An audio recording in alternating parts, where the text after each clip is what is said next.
Good morning friends, आपका हमारे YouTube channel school.college में स्वागत है।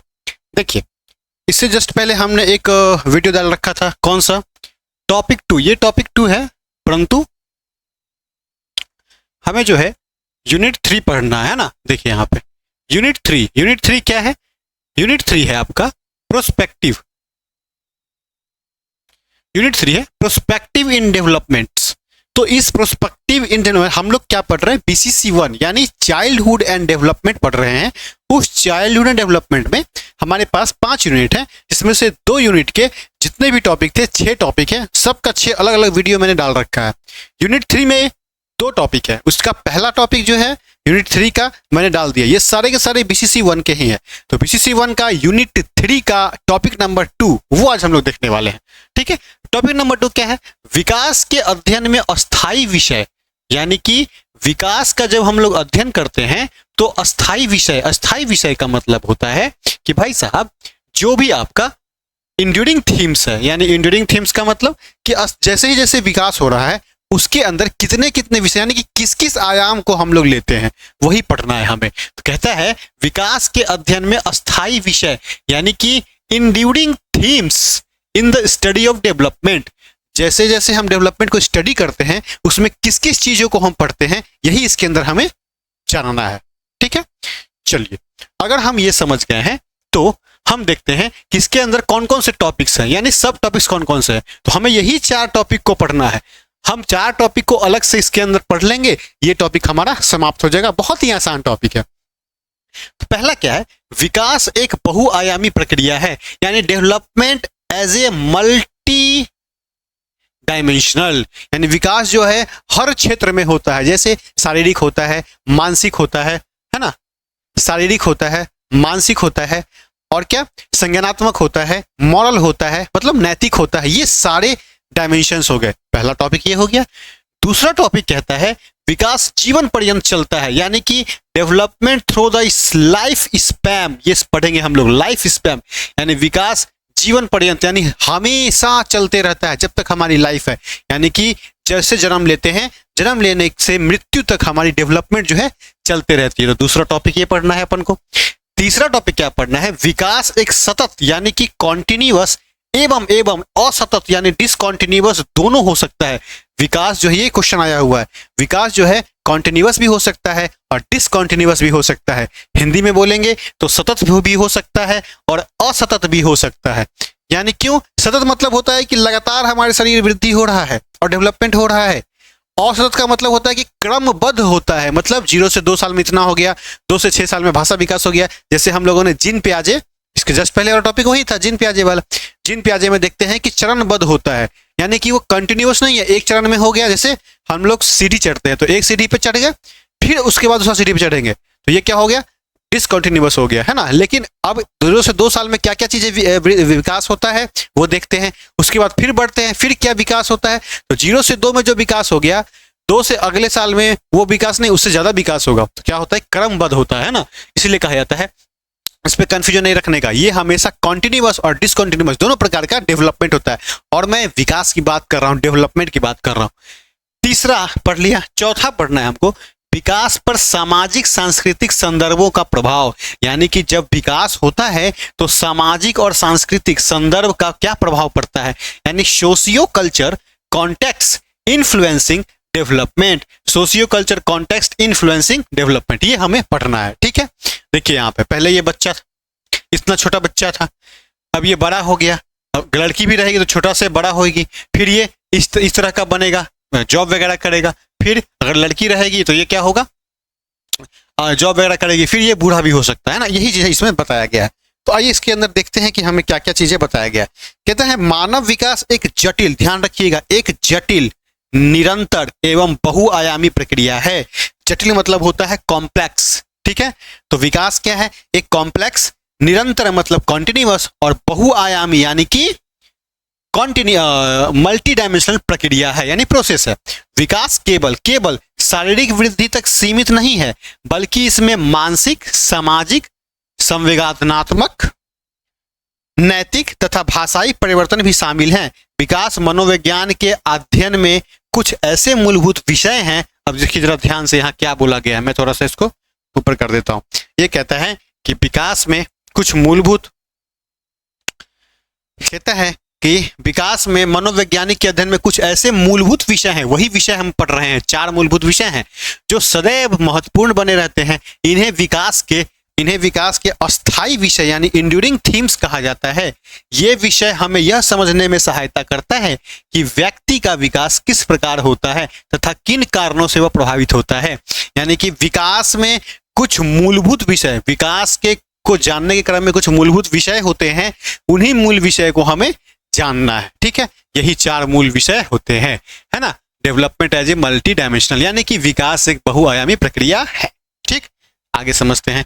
विकास को समझने के लिए इन अस्थायी विषय, अस्थायी मतलब परमानेंट विषय का अध्ययन का अत्यंत आवश्यक है। ठीक, अब आते हैं पहला, देखिए यहाँ पे हमने 4 विषय देखे थे, है ना। विकास एक बहुआयामी प्रक्रिया है, तो बारी बारी से अब इस चारों का विश्लेषण हम लोग करेंगे। तो आते हैं पहला विश्लेषण के ऊपर। देखिए भाई साहब, पहला विश्लेषण हम लोग यहाँ कर रहे हैं। कहता है विकास एक क्या है, बहुआयामी प्रक्रिया है। Development as a multi dimensional, बहुआयामी क्यों है भाई साहब? क्योंकि विकास जो है केवल शारीरिक वृद्धि नहीं है, शरीर का वृद्धि हो जाना यही केवल विकास नहीं है, बल्कि व्यक्ति के विभिन्न पक्षों में होने वाले परिवर्तन की समग्र प्रक्रिया है। जैसे सीधी सी बात है, विकास एज ए मल्टी डायमेंशनल का मतलब है कि हर चीज में विकास होना। जैसे शारीरिक डेवलपमेंट, ध्यान देखिए, एक तो होगा शारीरिक डेवलपमेंट जिसको हम लोग फिजिकल डेवलपमेंट कहते हैं, एक होता है संज्ञानात्मक विकास जिसको कहते हैं हम लोग कॉग्निटिव डेवलपमेंट, एक होता है सामाजिक विकास जिसको कहते हैं सोशल डेवलपमेंट, एक होता है संवेदनात्मक विकास जिसे कहते हैं इमोशनल डेवलपमेंट, एक होता है नैतिक विकास जिसे कहते हैं मोरल डेवलपमेंट। यही 5 हमें याद रख लेना है। कभी भी डायमेंशन, कभी भी विकास के आयाम अगर आ जाए, कभी भी अगर आपको विकास के आयाम आ जाए या डायमेंशन ऑफ डेवलपमेंट आ जाए या development as a multi dimensional, तो यही तो हम पढ़ते आ रहे हैं, है ना। बस इसके अंदर कुछ चीजें जो याद रख लेना है। जैसे शारीरिक विकास यानी कि फिजिकल डेवलपमेंट में क्या क्या चीजें आएंगी। शारीरिक विकास में शरीर की लंबाई आएगा, वजन आएगा, यानी कि लंबाई बढ़ता है, वजन बढ़ता है, अंगों की वृद्धि भी शामिल है। इस विकास में मांसपेशियां बढ़ता है, तंत्रिका तंत्र नर्वस सिस्टम बढ़ता है। स्वास्थ्य एवं पोषण शारीरिक विकास को प्रभावित करते हैं। जैसे देखिए किशोरावस्था में लंबाई एवं वजन में तीव्र वृद्धि होने लगती है। अभी इतना को है, थोड़ा दिन 2-4 सालों के बाद देखेगा तो और बड़ा हो जाएगा। ये उदाहरण है। यहाँ कहता है संज्ञानात्मक यानी कॉग्निटिव डेवलपमेंट, इसमें कहता है देखिए जो चीजें मूल चीजें हैं, आपको ये पूरा नोट्स में नहीं लिखने का। मान लें फिजिकल डेवलपमेंट है, सिर्फ लिखेंगे शरीर की लंबाई, वजन, या लिखेंगे क्या लेंथ ऑफ बॉडी, वेट, अंगों में यानी ऑर्गन्स इंक्रीज, बस ऐसा करके की पॉइंट्स लिख देंगे हम लोग, बाकी तो अपने मन से लिख देने का है। आगे आते हैं संज्ञानात्मक विकास का संबंध। अब जो कॉग्निटिव विकास का संबंध है, इसका संबंध किससे है भाई? सोचने में, यानी बच्चा कैसे सोचता है, समझने में तथा तर्क करने में, यानी कि थिंकिंग में, अंडरस्टैंडिंग में, और लॉजिक कैसे देता है उसमें। इसमें स्मृति, कल्पना एवं समस्या समाधान की क्षमता का विकास होना होता है। स्मृति यानी उसकी मेमोरी बढ़ती है, कल्पना यानी उसका इमेजिनेशन बढ़ता है, तथा समस्या समाधान यानी कि समस्या समाधान का मतलब है कि प्रॉब्लम सॉल्विंग मेथड उसको आना चाहिए। शिक्षा एवं अनुभव संज्ञानात्मक विकास को प्रभावित करते हैं, यानी शिक्षा और अनुभव, यानी कि शिक्षा एजुकेशन और अनुभव यानी कि एक्सपीरियंस संज्ञानात्मक विकास को प्रभावित करते हैं। जैसे गणित के समस्या को हल करने की क्षमता का विकास होना। पहले ये 25 + 17 इसे लिख करके जोड़ता था, अब क्या कर रहा है, धीरे धीरे जोड़ते जोड़ते अब वो माइंड में ही कैलकुलेट कर रहा है कि हाँ भाई इतना यानी 42 होगा। ठीक, आगे आते हैं संवेदनात्मक यानी कि इमोशनल डेवलपमेंट। ये क्या होता है भाई साहब? संवेग यानी कि भावनाओं का समझना, ठीक है, नियंत्रित करना। यह आत्मविश्वास बढ़ाता है, कॉन्फिडेंस बढ़ाता है, आत्मसम्मान यानी सेल्फ रिस्पेक्ट बढ़ाता है, परिवार एवं सामाजिक वातावरण का प्रमुख आधार है। उदाहरण देख लें भाई, किसी को गुस्सा आ गया, क्रोध, खुशी, दुख जैसी भावनाओं को नियंत्रित करना। ये बच्चा जो है कभी कभी गुस्सा जाएगा, कभी कभी देखो हंस रहा है, कभी कभी रो रहा है ना, ये बच्चा यही कर रहा है। तो ये सब अगर आपके अंदर इमोशंस आते हैं, इसका मतलब है कि आपका इमोशनल डेवलपमेंट हो रहा है। नैतिक विकास क्या कहता है भाई साहब? यानी मोरल डेवलपमेंट। ये कहता है नैतिक विकास सही एवं गलत की समझ को विकसित करता है। यह सामाजिक मूल्यों यानी कि सोशल वैल्यूज तथा आदर्श यानी आइडिया को पर आधारित होता है। परिवार एवं विद्यालय नैतिक विकास में महत्वपूर्ण भूमिका निभाते हैं। यहाँ देखिए टीचर जो है बच्चे को सिखा रही है कि सत्य बोलो, ईमानदार रहो, है ना, ये सब चीजें सिखा रही है। तो ये क्या है, हमारा विकास एक बहुआयामी प्रक्रिया है, ये हमने देख लिया, ये देख लीजिए, है ना, ये आराम से आप देख सकते हैं क्या क्या चीजें उदाहरण है। विकास, ये सभी आयाम एक दूसरे से जुड़े होते हैं और मिलकर व्यक्ति का समग्र विकास यानी कि होलिस्टिक डेवलपमेंट में योगदान देते हैं। क्लियर है? चलिए आगे आते हैं। अब थोड़ा इसको देख लेते हैं फिगर के माध्यम से, विकास के आयाम। यहाँ हमने क्या देखा, फिर से वही चीज हमने देखा, है ना। अगर इस चीज को हम आराम से पढ़ लेंगे तो आराम से हम लोग जान लेंगे, है ना। देखिए भाई साहब, कहता है विकास के आयाम कौन कौन से हैं भाई। एक पेड़ है, ये विकास करेगा। तो विकास एक बहुआयामी प्रक्रिया है जिसमें व्यक्ति के विभिन्न पक्षों में संतुलित परिवर्तन होता है। कौन कौन पक्ष भाई, एक शारीरिक विकास होगा, मानसिक विकास होगा, संवेदनात्मक होगा, सामाजिक होगा और नैतिक विकास होगा, है ना। तो यही चीज आपको आराम से देख लेना है, पढ़ लेना है और आराम से इसको लिख लेना है। इसको मैं थोड़ा सा और बड़ा कर देता हूं ताकि अभी जो हमने पढ़ा है वही चीज आपके दिमाग में आए। अब मुझे लगता है आप लोगों को दिख रहा होगा, ठीक है। चलिए, शारीरिक विकास हो गया, थोड़ा सा और ऊपर चलते हैं। यहाँ देख लीजिए, है ना, भावनाओं को समझना, नियंत्रित करना, ये संवेदनात्मक में हो जाएगा, ठीक। चलिए आगे बढ़े। इन सभी आयामों का संतुलित विकास ही संपूर्ण व्यक्तित्व का निर्माण करता है। ओके, अब दूसरी बात आ जाते हैं भाई साहब। दूसरा चीज क्या है? दूसरा है विकास जीवन पर्यंत चलता है ना। हमको ये भी देखना है कि विकास जो है जीवन पर्यंत चलता है। तो जीवन पर्यंत तो चलता है, वो तो ठीक है, लेकिन अब हम देखते हैं इसके अंदर क्या क्या चीजें आती है।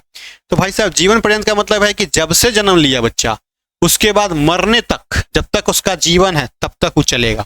जैसे देखें, विकास जन्म से प्रारंभ होकर मृत्यु तक चलता है, यानी याद रखिएगा जीवन पर्यंत चलेगा, पूरा लाइफ चलेगा विकास, यही इसका मेन मतलब है, ठीक है। तो थोड़ा सा देख लेते हैं कि जीवन पर्यंत विकास की विशेषता। भाई विशेषता पूछ देता है, विशेषता क्या है? विशेषता यह है कि विकास जीवन के प्रत्येक चरण में होता है, यानी कि चरणबद्ध होता है। प्रत्येक, देखिए, कभी छोटा, बड़ा, बड़ा, बड़ा, बड़ा, ऐसे करके, है ना। प्रत्येक अवस्था की अपनी विशेषताएं होती है। जितने भी अवस्थाएं होती हैं सब की अपनी विशेष, जैसे बाल्य अवस्था हो गया, किशोरावस्था हो गया, है ना, इन्फेंसी हो गया, सब की अपनी अपनी क्या होंगी, अपनी अपनी विशेषता होगी। विशेषता मतलब होता है कैरेक्टरिस्टिक, क्या हुआ। देखिए, जीवन के प्रारंभिक अनुभव, प्रारंभिक जो उसको अनुभव मिलता है वह भविष्य के विकास को प्रभावित करता है। कन्फर्म है, हमको जो अनुभव मिलेगा भविष्य में, हम मेरा विकास कैसा होगा वही हमको, हम अगर अच्छे लोगों के बीच में रहेंगे तो हमारा विकास अच्छा तरह से होगा, बुरे लोगों के बीच में रहेंगे तो हमारा विकास बुरा होगा। यही चीज बोल रहा है भाई साहब। कहता है व्यक्ति निरंतर नए अनुभव से सीखता है, यानी व्यक्ति जो है हमेशा निरंतर मतलब कंटिन्यूअस नए नए अनुभव से सीखता है, ठीक है।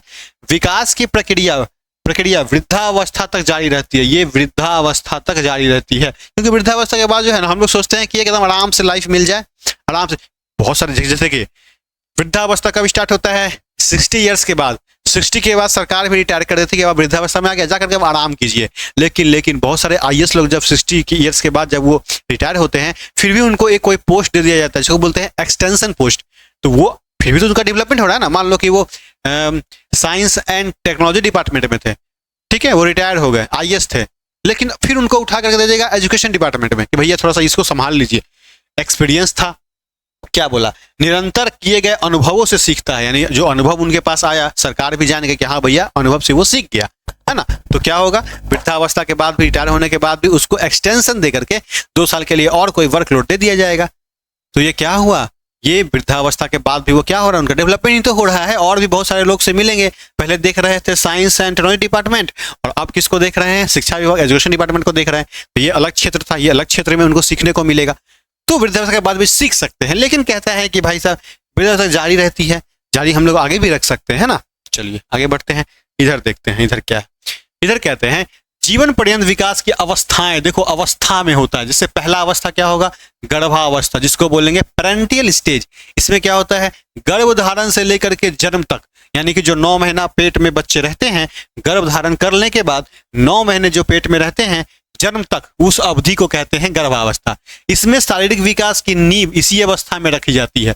क्यों? देखिए यहाँ पे एक लेडीज है जो गर्भवती है, तो शारीरिक अवस्था, पेट में पहले क्या बनता है, धड़कन बनता है, फिर धीरे धीरे बड़ा होकर के हाथ पैर ये सब बनने लगता है। तो शारीरिक विकास तो अंदर से ही हो रहा है ना। यानी कि कहता है कि जीवन पर्यंत चलने का मतलब है कि पहला अवस्था क्या होता है, गर्भावस्था होता है। इसमें जन्म से लेके, गर्भधारण से लेकर के जन्म तक इसकी अवधि होती है और शारीरिक विकास की नींव इसी अवस्था में रखी जाती है। दूसरा कहता है इन्फेंसी। इन्फेंसी कब से कब तक? भाई साहब जन्म ले लिया यानी कि 0 साल से लेकर के 2 साल तक इन्फेंसी, जिसको शैशवावस्था कहते हैं। शैशवावस्था जन्म से लेकर 2 वर्ष तक इसकी अवधि होती है। इसमें तीव्र शारीरिक विकास होता है तथा मानसिक विकास भी तीव्र होता है। आप देखोगे 0 से 2 साल के बच्चे जो है ना बहुत जल्दी कुछ कुछ चीजें सीखने लगते हैं। उसके बाद आता है बाल्यावस्था। बाल्यावस्था कब से भाई साहब? 2 से लेकर के 12 वर्ष तक। और ये बाल अवस्था भी 2 भागों में हमने बांटा था। एक क्या, पूर्व बाल अवस्था, एक उत्तर बाल अवस्था। पूर्व बाल अवस्था गया था 2 से लेकर 6 वर्ष तक और 6 से लेकर 12 तक गया था उत्तर बाल अवस्था। ये सारे हमने पहला लेक्चर में आपको सीखने को मिलेगा। तो बाल्यावस्था ये चीजें हैं, ठीक है। प्लेलिस्ट बना दिया गया है, सारे प्लेलिस्ट में एम टॉपिक वाइज मैंने उसके अंदर वीडियो डाल रखा है, जाकर के प्लीज एक बार देखिए। इससे अच्छा वीडियो आपको नहीं मिलेगा आपके सिलेबस का। भाई साहब बोलता है बाल अवस्था में क्या होता है, तो सीखता है, सामाजिकरण होता है, भाषा सीखता है, सामाजिक कौशल विकसित होता है ना। अगला स्टेज क्या है, तो अगला है किशोरावस्था यानी कि एडोलसेंस। एडोलसेंस कहाँ तक चलता है भाई साहब? 12 से लेकर के 18 तक, कहीं कहीं 19 भी रहता है, 18 साल तक। कहता है बाल अवस्था और वयस्क अवस्था, 18 के बाद वयस्क यानी कि एडल्टहुड आ जाता है। और ये क्या है, एडोलसेंस है, किशोरावस्था है ना। तो क्या पढ़ेंगे, उसके बीच की अवस्था है। पता है हमें, व्यक्ति अपनी पहचान और व्यक्तित्व निर्माण करने लगता, और इसको पहचान और व्यक्तित्व निर्माण का काल भी कहा जाता है ना। उसके बाद आता है प्रौढ़ावस्था। प्रौढ़ावस्था जनरली आप 18 से ऊपर करोगे, 18+ को करोगे, 60 तक, है ना। क्योंकि 60 के बाद क्या आता है, वृद्धावस्था आने लगता है, ठीक है। ये क्या है, जिम्मेदारियां। उसी समय आपको लगेगा भाई हम पढ़ लिख करके नौकरी वोकरी ले ले, अपना जिम्मेदारियां कर ले, शादी ब्याह सब होने लगता है। इसके बाद जिम्मेदारियां और सामाजिक भूमिकाओं का निर्वहन करने लगता है। अपने कैरियर तथा पारिवारिक जीवन का विकास करता है। कैरियर मतलब जॉब ओरिएंटेटेड रहता है। पारिवारिक जीवन का विकास का मतलब है कि शादी वगैरह होकर के अपना आगे अपने फैमिली को बढ़ाना। ठीक, इस चीज को हमने देख लिया। अब थोड़ा ऊपर चलते हैं।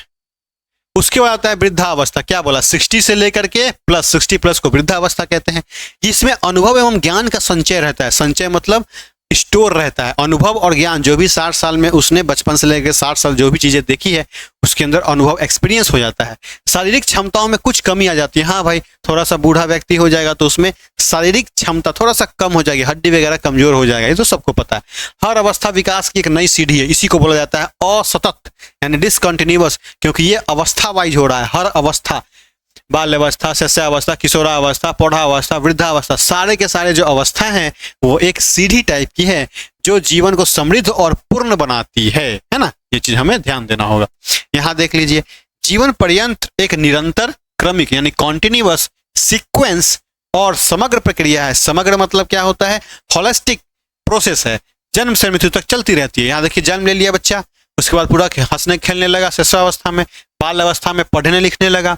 उसके बाद जब टीनेजर्स आया, जिसको जेन जी कहते हैं, तो वो आकर के कॉलेज वगैरह में पढ़ने लगा, फिर जाकर के अपना पारिवारिक जिम्मेदारी उठाने लगा, फिर जाकर वृद्धावस्था आ गया। तो ये क्या है, ये आपकी अवस्थाएं हैं। ठीक है, अवस्था मेरे ख्याल से दिख रहा होगा। चलिए आगे बढ़े।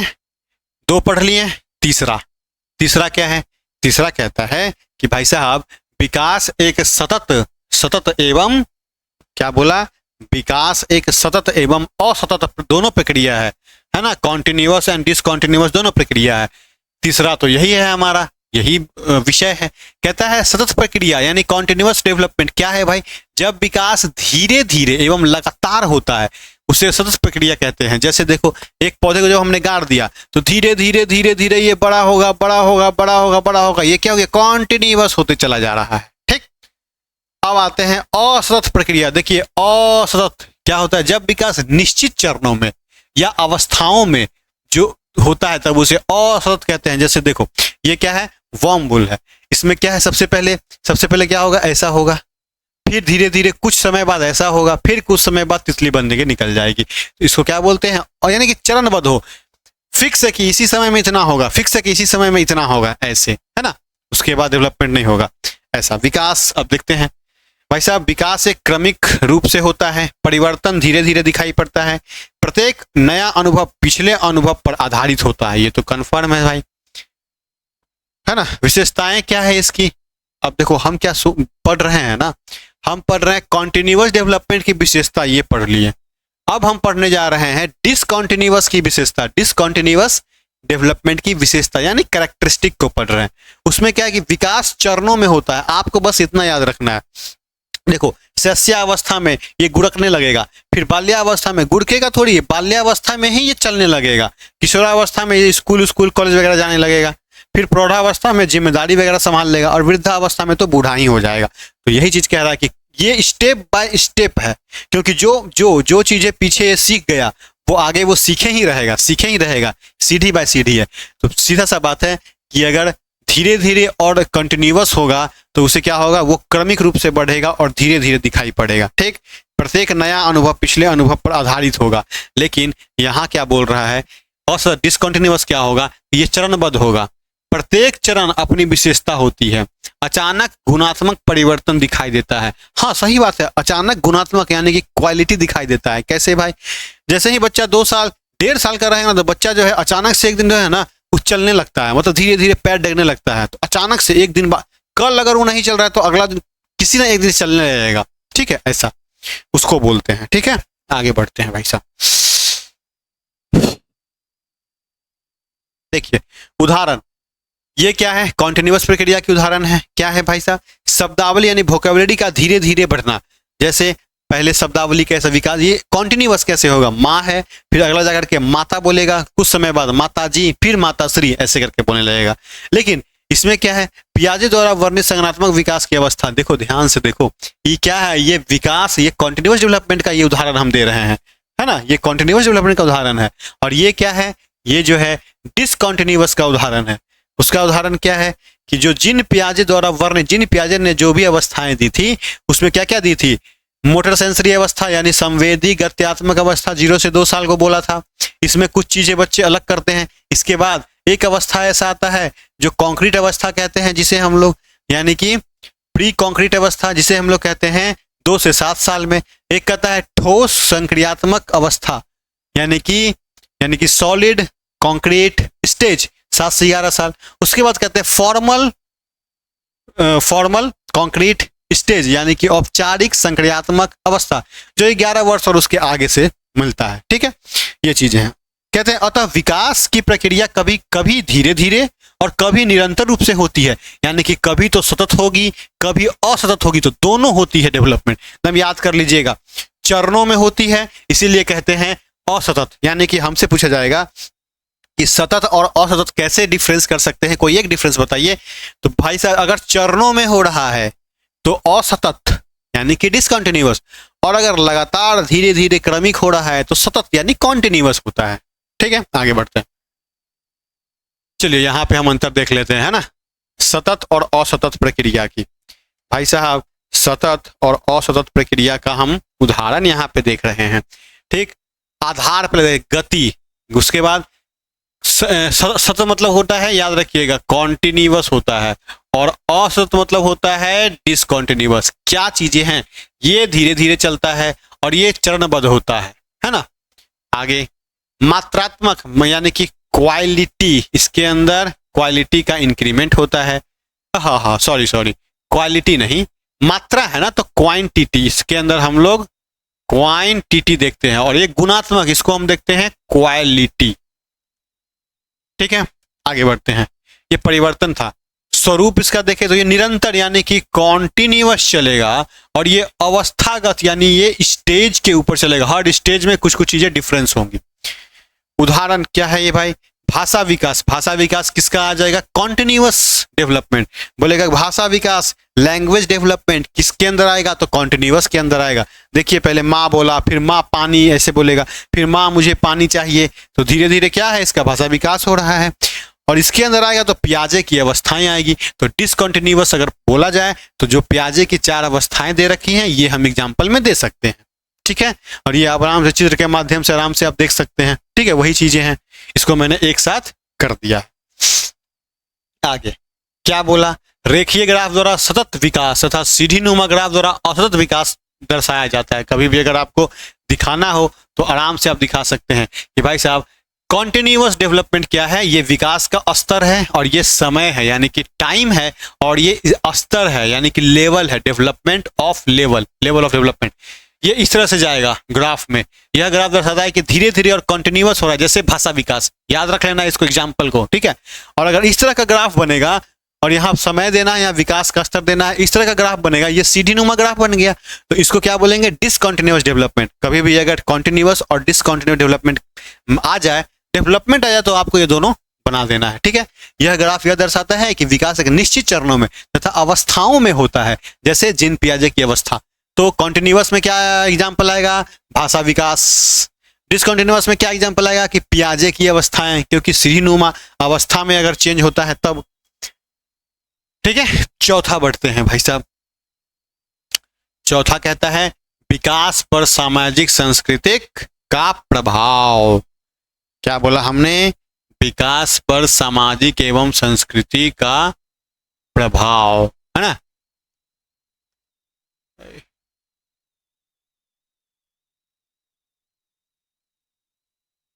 थोड़ा सा छोटा हो गया ये, हाँ अब ठीक है। देखिए अब कहता है चौथा विषय क्या है, क्योंकि हम लोग तो विषय ही पढ़ रहे हैं ना। चौथा विषय है कि सामाजिक एवं विकास पर सामाजिक संस्कृति संदर्भों का प्रभाव, यानी कि हमारा जो डेवलपमेंट हो रहा है, हमारा सोशल और कल्चर का क्या प्रभाव पड़ता है डेवलपमेंट के ऊपर, यही हमसे पूछा जा रहा है। तो भाई साहब कहता है सामाजिक कारकों का प्रभाव, क्या क्या प्रभाव पड़ा। तो सामाजिक कारक होते क्या क्या है भाई, एक होता है परिवार। परिवार क्या होगा, परिवार विकास की, याद रखिएगा परिवार जो है ना, ये विकास की प्रथम एवं सबसे महत्वपूर्ण संस्था है। विकास जो है, डेवलपमेंट जो है का सबसे महत्वपूर्ण संस्था, डेवलपमेंट का सबसे महत्वपूर्ण संस्था कौन है, तो भाई साहब वो है परिवार, फैमिली। परिवार जो है भाषा, मूल्य एवं व्यवहार को सिखाता है, ठीक, पहला हो गया। दूसरा होता है विद्यालय। विद्यालय क्या करता है, विद्यालय जो है ज्ञान एवं सामाजिक कौशल यानी कि नॉलेज तथा सोशल स्किल्स प्रदान करता है। सही बात है, ठीक है, क्योंकि वहां पे हम नॉलेज जानते हैं, डिसिप्लिन को समझते हैं, सहयोग यानी कि कोलैबोरेशन को समझते हैं। विद्यालय व्यक्तित्व विकास में सहायक होती है, बिल्कुल सही बात है, विद्यालय जो है व्यक्तित्व विकास में सहायक होती है। मित्र समूह यानी हमारा जो पीयर ग्रुप है वो क्या होगा, मित्र समूह जो है सामाजिक विकास को प्रभावित करते हैं, सहयोग एवं नेतृत्व के गुण को विकसित करते हैं, है ना। देखिए यहाँ पे मित्र जो है अपना खेल कूद रहे हैं। फिर होता है भाषा। भाषा क्या है, भाषा विचारों का आदान प्रदान का माध्यम होता है। जैसे ये नमस्ते है, कैसे हो, बोल दिया, अपना बात विचार कर रहा है। भाषा संज्ञानात्मक विकास यानी कॉग्निटिव डेवलपमेंट को भी प्रभावित करता है, इफेक्ट करता है। उसके बाद परंपरा एवं रीति रिवाज। देखिए बड़े बुजुर्ग जो है इसको सिखा रहे हैं कि दीपावली में ऐसे जलता है दिया, है ना। तो ये सब चीजें क्या है, परंपरा और रीति रिवाज सिखाया जा रहा है। तो संस्कृति जो है व्यक्ति के व्यवहार को दिशा प्रदान करती है तथा नैतिक एवं सामाजिक मूल्यों को संस्कृति से प्राप्त होता है। उसके बाद आता है धर्म। धर्म क्या करता है, धर्म नैतिकता एवं सामाजिकता, नैतिकता यानी मोरल एवं सोशल व्यवहार को प्रभावित करता है तथा धार्मिक मान्यताएं जीवन शैली को प्रभावित करती है। बिल्कुल सही बात है, जैसा धर्म रहेगा वैसा हम लोग, वैसा ही हमारा जीवन प्रभावित होगा, है ना। ये तो सामान्य सी बात है। जैसे आगे हम लोग बढ़ते हैं, देखिए सामाजिक सांस्कृतिक संदर्भों का मत, देखो इसको थोड़ा सा मैं ऐसे कर देता हूं ताकि आप लोग इसका ये भी ले लो, स्क्रीनशॉट ले लो और या फिर नोट्स वगैरह बना लो, कोई दिक्कत नहीं। आगे बढ़ते हैं। अब देखिए यहाँ पे सामाजिक संस्कृति संदर्भ का महत्व क्या क्या है भाई। तो विकास को समझने के लिए सामाजिक एवं सांस्कृतिक परिस्थितियों का अध्ययन आवश्यक है, बहुत जरूरी सही है। अगर हम उसके सोशल और कल्चर को देखेंगे तभी हम देख पाएंगे कि उसका विकास कैसे हुआ है। प्रत्येक समाज में विकास की प्रक्रिया अलग हो सकती है, बिल्कुल सही। सामाजिक एवं सांस्कृतिक विविधता विकास के स्वरूप को प्रभावित करती है, बिल्कुल सही। ये इंडिया है, सभी धर्मों के देश के लोग, पहनावा ओढ़ावा अलग है, सब इसी पृथ्वी पे रहते हैं। इंडिया नहीं, वो क्या है, ग्लोब है, धरती है अपना। सामाजिक एवं सांस्कृतिक वातावरण विकास को दिशा देती है, बिल्कुल सही, और व्यक्ति के सर्वांगीण विकास में सहायक होती है, ये भी सही है। मुख्य निष्कर्ष क्या निकला भाई साहब? तो जरा निष्कर्ष को हम देख लेते हैं। पहले निष्कर्ष देखेंगे और उसके बाद हम लोग आएंगे इधर, मुझे लगता है दिख रहा होगा। चलो निष्कर्ष को थोड़ा सा बड़ा कर देते हैं, निष्कर्ष के ऊपर हम फोकस करो, उस पर नहीं, उस पर बाद में आएंगे। पहले हम क्या देख रहे हैं? निष्कर्ष को देख रहे हैं, ठीक है। आइए निष्कर्ष को देखते हैं, है ना। निष्कर्ष क्या है? विकास एक, देखिए निष्कर्ष क्या है, विकास एक बहुआयामी प्रक्रिया है। कंफर्म सी बात है, विकास जो है नैतिक विकास होता है, सामाजिक विकास होता है, शारीरिक विकास होता है, संज्ञानात्मक होता है, संवेदनात्मक होता है। यानी कि ये जो डेवलपमेंट है, नैतिक यानी कि मोरल होता है, सामाजिक यानी सोशल भी होता है, शारीरिक यानी फिजिकल होता है, संज्ञानात्मक यानी कॉग्निटिव होता है, संवेदनात्मक यानी इमोशनल होता है। तो ये सारे के सारे विकास के आयाम को हमें याद रखना है, ठीक। आइए, विकास जन्म से लेकर मृत्यु तक चलती है, बिल्कुल सही बात है, जन्म से लेकर मृत्यु तक चलती है ना। कैसे भाई? कौन कौन सी अवस्था होती है? तो गर्भावस्था होती है, शैशवावस्था होती है। गर्भावस्था कहाँ? जब बच्चे जो है बच्चे पेट में ही रहते हैं और धीरे धीरे वो बढ़ते हैं, गर्भधारण से लेकर के जन्म तक। ये जन्म से लेकर के 2 वर्ष तक शैशवावस्था, इसको हम लोग इन्फेंसी कहते हैं। बाल्यावस्था यानी चाइल्डहुड, इसको क्या बोलते हैं भाई साहब? ये 2 से लेकर 12 साल तक, ये 12 से 18 साल तक यानी कि एडोलसेंस। ये प्रौढ़ावस्था यानी एडल्टहुड, इसको क्या बोलते हैं? 18 से लेके 60 तक बोल दो। फिर 60 से ऊपर वृद्धावस्था आ जाता है, उसके बाद मृत्यु आ जाती है ना। मृत्यु को बोलते हैं शैया अवस्था। शैया, शैशवावस्था अलग है और शैया अवस्था, शैया मतलब होता है मरने, जो आदमी मर गया उसको बोलते हैं शैया पे लेट गया, यानी शैया अवस्था। शैशवा अवस्था, शैशवा अवस्था बच्चा वाला, अब मर गया तो शैया अवस्था, है ना, ऐसा। चलिए आगे तीसरा देखते हैं। कहता है विकास सतत यानी कॉन्टिन्यूअस एवं असतत यानी डिसकॉन्टिन्यूअस दोनों प्रकार हो सकते हैं, बिल्कुल सही। सतत मतलब ऐसा ग्राफ बनेगा और असतत यानी डिसकॉन्टिन्यूअस ऐसा ग्राफ बनेगा, बिल्कुल सही। अगला, सामाजिक एवं सांस्कृतिक कारक विकास को गहराई से प्रभावित करते हैं, बिल्कुल सही बात है। सामाजिक कारक कौन कौन है भाई? परिवार, विद्यालय, मित्र समूह, अभी हमने देखा। फिर भाषा, परंपराएं एवं रीति रिवाज, धर्म, अभी हमने देखा ना इसको। हाँ, अगला, विकास को समझने के लिए व्यक्ति एवं वातावरण दोनों अध्ययन आवश्यक है, यानी व्यक्तित्व एवं वातावरण दोनों का अध्ययन क्या है? दोनों का अध्ययन क्या है? बिल्कुल जरूरी है, ठीक है। चलिए आगे बढ़ते हैं भाई साहब। व्यक्तित्व मतलब आंतरिक कारक, उसका आंतरिक कारक क्या है? वातावरण यानी कि बाह्य कारक क्या है, ठीक। आगे बढ़ते हैं। विकास एक निरंतर यात्रा है जिसमें व्यक्तित्व और उसके परिवेश मिलकर दोनों उसकी व्यक्तित्व की पूर्णता को आकार देते हैं। ये चीजें हो गया। अब इसके बाद इस टॉपिक से हम क्या करेंगे? कुछ क्वेश्चंस ले लेंगे, जो क्वेश्चंस आपके इस टॉपिक की में सफिशिएंट है, इतना ही पढ़ लीजिएगा, आराम से आप सफल हो जाइएगा। चलिए हम देखते हैं क्वेश्चंस। चलिए क्वेश्चन को थोड़ा छोटा कर लेते हैं ताकि क्वेश्चन आपको आराम से दिखे। चलिए मैं क्वेश्चन की बात कर रहा हूं, है ना। आइए, क्वेश्चन क्या है? परीक्षा हेतु महत्वपूर्ण प्रश्न। पहला प्रश्न क्या है भाई? विकास के बहुआयामी प्रक्रिया क्यों कहा जाता है? विकास को क्यों कहा? क्योंकि उससे होलिस्टिक डेवलपमेंट होता है। और बहुआयामी प्रक्रिया आपको बता देना है, शारीरिक डेवलपमेंट, मेंटल डेवलपमेंट, ये सब, ठीक है। 5 आयाम होते हैं। जीवन पर्यंत यानी लाइफ स्पैन डेवलपमेंट की अवधारणा स्पष्ट कीजिए। भाई अवधारणा का मतलब है जो जिन प्याजे हमने चरणबद्ध देखा था वो हमको लिख देना है, ठीक है। और जीवन पर्यंत मतलब मृत्यु से लेकर के जितने भी अवस्था है वो हमको देख लेना है।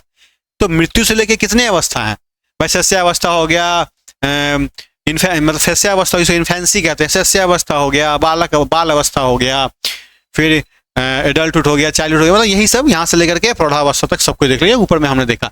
उसके बाद देखना है सतत और असतत विकास में अंतर स्पष्ट कीजिए। बिल्कुल सही। कॉन्टिन्यूअस और डिसकॉन्टिन्यूअस ग्राफ वगैरह जो हमने देखा है। विकास के विभिन्न आयामों, विकास का आयाम कौन कौन सा होता है? वही शारीरिक विकास। देखो यहीं पे ये वाला ये क्वेश्चन और देखे थे ना, जीवन पर्यंत विकास के स्टेज, यही तो है जीवन पर्यंत विकास के स्टेज, है ना। चलो आगे, अगला क्वेश्चन क्या है? सतत और डिसकॉन्टिन्यूअस, कंटिन्यूअस डिसकॉन्टिन्यूअस में अंतर, ये वाला चीज हो जाएगा। विकास के विभिन्न आयामों के वर्णन कीजिए। विभिन्न आयाम मतलब डायमेंशन, वही शारीरिक विकास, मानसिक विकास। आगे, सामाजिक एवं सांस्कृतिक संबंध विकास को किस प्रकार प्रभावित करते हैं? भाई साहब सामाजिक किस प्रकार प्रभावित करते हैं, ये तो पता ही है ना। सामाजिक किस प्रकार प्रभावित करते हैं? भाई साहब सामाजिक यहाँ हो गया, सांस्कृतिक यहाँ हो गया, भाषा परंपरा। याद रखना, सामाजिक कारक का मतलब हो गया परिवार, विद्यालय, मित्र समूह, यही 3 आते हैं। और सांस्कृतिक कारण यानी कि ये हो गया सोशल फैक्टर्स, ये हो गया सांस्कृतिक यानी कि कल्चरल फैक्टर, भाषा, परंपरा, रीति रिवाज, धर्म। ठीक, आगे, विकास के अध्ययन में अस्थायी विषयों की चर्चा करें। अस्थायी विषय कितने थे? 4, जो सबसे ऊपर हमने पढ़ा था। अब चारों को डिस्क्राइब कर देना, ये 10 नंबर का क्वेश्चन आएगा तो आपको इस तरह से बना देना है। अगला, विकास के बहुआयामी स्वरूप का शैक्षिक महत्व स्पष्ट कीजिए। वैसे विकास का बहुआयामी यानी बहुआयामी मतलब फिजिकल, मेंटल डेवलपमेंट से 5 जो आयाम हुआ था। अगला, सामाजिक सांस्कृतिक संदर्भों की भूमिका की स्पष्ट कीजिए। भाई सामाजिक और सांस्कृतिक वही बोल रहा है, क्या बोल रहा है? सामाजिक और सांस्कृतिक संदर्भ, यानी सामाजिक और सांस्कृतिक कौन कौन? सामाजिक ये वाला, सांस्कृतिक ये वाला, सबको क्या करना है आप डिस्क्राइब कर देना है। तो क्वेश्चंस को समझने आना चाहिए क्या बोल रहा है।